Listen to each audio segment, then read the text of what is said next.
Middle east में महायुद्ध की तस्वीरें और खबरें तो सामने लगातार आ ही रही हैं। अब ईरान को ट्रंप ने एक बार फिर से चेतावनी जारी कर दी है और कहा है कि मेरे बिना अगर सुप्रीम लीडर चुन गया तो फिर से हम हमला करेंगे। मेरे बिना सुप्रीम लीडर ना चुने ईरान।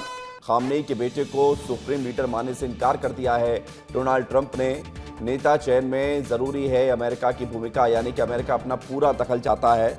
अमेरिका चाहता है कि मिडिल ईस्ट में जो स्थिति बनी हुई है, खासतौर से ईरान में, और ईरान में अगली जो सत्ता हो वो ट्रंप के इशारे पर काम करने वाली हो और ट्रंप की उसमें भूमिका हो, यानी कि अमेरिका की उसमें भूमिका हो।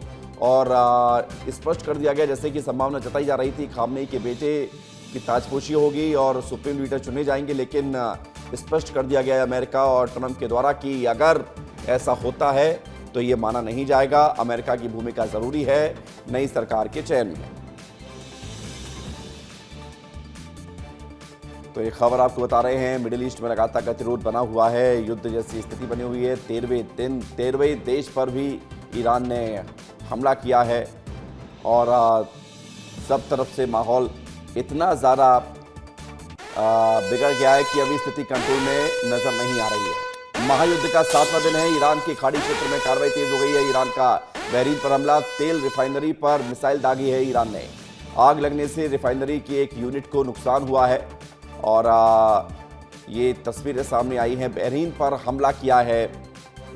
बहरीन की एक तेल रिफाइनरी पर ईरान ने मिसाइल दागी, जिससे रिफाइनरी की एक यूनिट प्रभावित हुई है।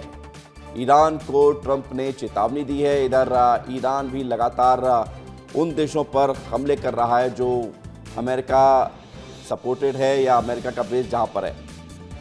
अमृत तिवारी हमारे साथ जुड़ रहे हैं जरा जानकारी के लिए। अमृत, डोनाल्ड ट्रंप ने स्पष्ट कर दिया है कि भाई नई सरकार के चयन में अमेरिका का हाथ होना चाहिए, अमेरिका का दखल होना चाहिए। खामनेई के बेटे को नहीं मानेंगे सुप्रीम लीडर, और इधर ईरान हमले पर हमले कर रहा है, रुक नहीं रहा है युद्ध।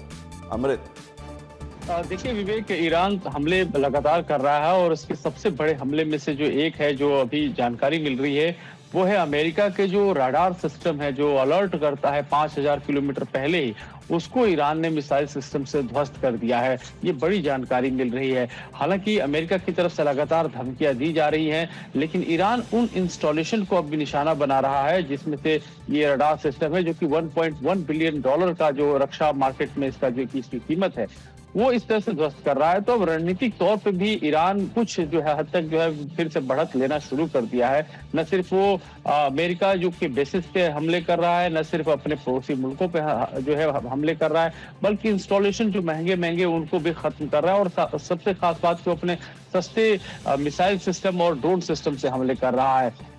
अमेरिका की तरफ से दिक्कत ये हो रही है, उन्हें ये लगता है कि जब ये वॉर चल रहा है तो जैसा चाहेंगे वो डिक्टेट कर सकते हैं, और यहीं पे वो गलतफहमी में ईरान इसको पूरी रेजिलियंस के साथ जो है सामना कर रहा है। अब चूंकि उनका ये कहना है कि जब सुप्रीम कमांडर चुना जाए तो उन्हें इसकी अनुमति उनसे लेनी होगी, लेकिन ईरान अभी भी क्योंकि वॉर जोन में, और वॉर किस लिए हो रहा है, स्वायत्तता के लिए हो रहा है कि आप हमारे मामले में आकर के दखल दे रहे हैं कि हम क्या बनाएं क्या नहीं बनाएं, और यहाँ पे आकर के फिर से कह रहे हैं कि सुप्रीम कमांडर कौन होगा। तो इसकी बड़ी कड़ी प्रतिक्रिया जो है खासतौर पे ईरान में देखी जा रही है, और पब्लिक सेंटिमेंट जो है वो जो ईरान के जो IRG है उसके साथ जुड़ती हुई दिखाई दे रही है, और यहाँ पे अमेरिका के लिए चुनौती बनती जा रही है। जितने भी रक्षा के जानकार हैं दुनिया भर के और बड़े अखबारों में इस बात को लेकर के कहा जा रहा है कि आप सिर्फ गोले बारूद फेंक करके ईरान में रेजिम चेंज या फिर कोई बहुत बड़े आंशिक कार्रवाई ऐसा नहीं कर सकते हैं। आपको जमीन पे उतरना पड़ेगा, और ईरान की तरफ से भी वहां के नेताओं ने कह दिया कि हम इंतजार कर रहे हैं। फिलहाल ये गतिरोध थमता हुआ नजर नहीं आ रहा है, और ट्रंप ने जरूर सोचा होगा कि खामनेई की हत्या के बाद,